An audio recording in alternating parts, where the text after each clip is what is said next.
What's going on, Pathways Church? I'm Jake Collins, your middle school pastor, and I'm excited to join you for this week's Daily Dose. This week, we're talking about fasting. Fasting is a practice that involves depriving oneself of food or other physical sustenance for the sake of spiritual growth.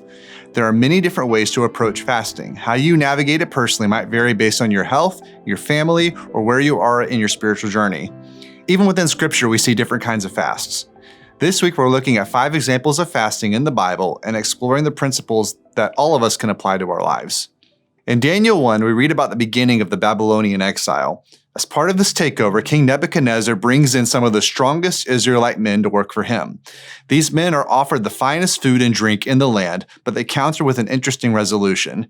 Daniel says in verse 12, "Please test your servants for 10 days. Give us nothing but vegetables to eat and water to drink. Then compare our appearance with that of the young men who eat the royal food, and treat your servants in accordance with what you see." First of all, this is a great example of a partial or selective fast. Daniel and his friends still eat vegetables and they drink water daily. The health of these men is not nearly at the same risk that Moses' was back in Exodus. This kind of fast is called a Daniel fast, and it's a popular choice for those who want to fast but are concerned about the health risks that come with a total fast.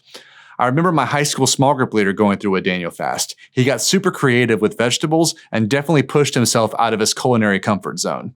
The bigger thing to focus on with this text is that fasting is an act of trust in God. See, Daniel and his friends are approached with an opportunity to turn from their faith, even in a seemingly small way. But they use the king's offer as a chance to clearly demonstrate their loyalty to God.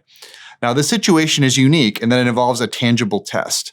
I'm not suggesting that you start comparing yourself to your neighbors or coworkers after fasting. I'm also not suggesting that you use fasting as a way to try to test God or earn something extra from Him. That's not the point. We don't act in faith because we expect something from God. We act in faith because we know who God is and what He can do. That might not seem like a big difference, but it is a significant one. If we keep reading, we see that God does bless Daniel and his friends in a tangible way. It's so clear that the king has all the other men start eating vegetables and drinking water. Your personal fast might not lead to an impact like this, but you might be surprised at what God can do through it. If you're interested in joining our all-church fast, go ahead and head over to our app and click on the fasting section to learn more. That's all for today. See you back here tomorrow for another Daily Dose.